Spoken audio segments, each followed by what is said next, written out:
शाह जी उठो अब कूच करो, इस शहर में जी को लगाना क्या।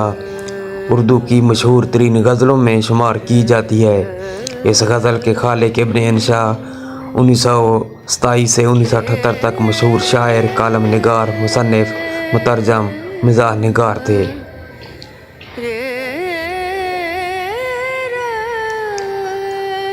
क्या आप जानते हैं कि वो शायद पहले उर्दू शायर थे जिन्होंने पंजाबी शायरी की सनफ़ सी हरफी को नज़म में बरता था। सी हरफी पंजाबी शायरी की मशहूर सनफ़ है जिसमें हरूफ तहजी के हर हर्फ से शुरू करके 4 मिसरों का कित्ता लिखा जाता है।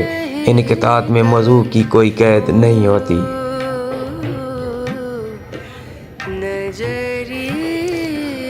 इब्न शाह ने से अपनी नज़म अमन का आखिरी दिन में बरतने की कोशिश इस तरह की है कि पे वो पलटे हैं कि उड़कर सर मैदान पहुँचे, पे वो प्यारे हैं कि मैदान से न वापस आए, ते वो तमगा है कि बरसों की रियाजत से मिले और किसी लाश की छाती पे चमकता रह जाए।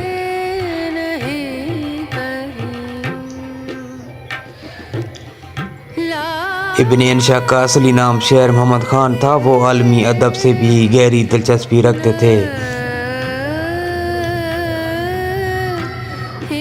मशहूर अमरीकी शायर व मुसन्निफ़ एडगर एलन पो से बहुत मुतासर थे और इनको अपना गुरुदेव मानते थे।